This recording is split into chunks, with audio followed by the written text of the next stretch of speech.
we're seeing a big development here in the case of that, Affluenza teen, Ethan Couch. Couch's case will soon be handled by an adult court, and the switch could involve additional jail time after he turns 19 in April. Now, Couch was put on probation after he was convicted of killing 4 people in a 2013 drunk driving crash.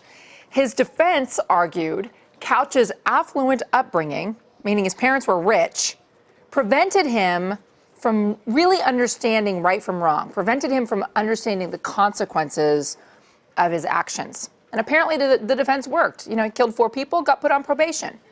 Crimesider's Graham Cates has been following the case from the very beginning. Where do things stand now? Is he in juvenile detention or adult He's jail? currently in isolation in adult jail. Since February 5th, he's been there. Authorities say he's going to continue to be in isolation for the time being after he turns 19, which is when, in Texas, the juvenile system kind of rolls you out. He gets another hearing where an adult judge could say, we want you in jail for another 120 days. Okay, you're looking at potentially 120 days for what? For crossing the border?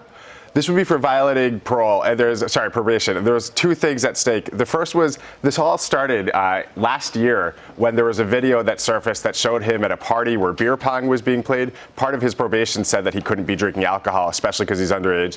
And then we all know he allegedly fled to Mexico, where he was caught in Puerto Vallarta and brought back to the U.S. And that also factors into this. Okay, so the additional 120 days in jail, in adult jail, would certainly be more significant than the probation he was serving that he was sentenced to as an underage teenager.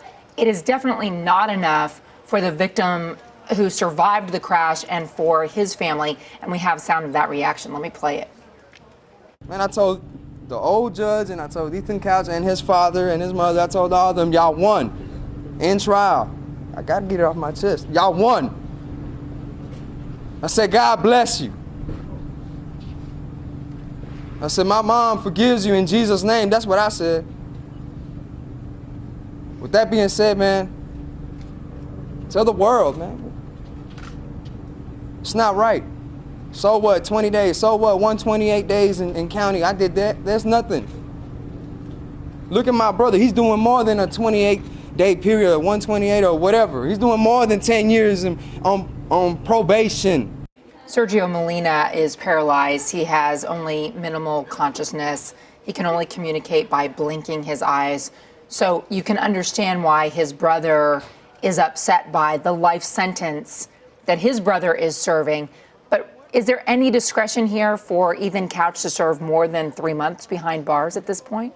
Kind of. If he violates his probation again after he turns 19, potentially he could serve up to 10 years for every single person he killed, and that was 4 people. Okay, so there could be consequences unless Ethan Couch returns to a kind of dedicated life that we haven't seen so far. For 8 years, the remainder of his probation, he has to stay out of trouble. Okay, Graham, thank you.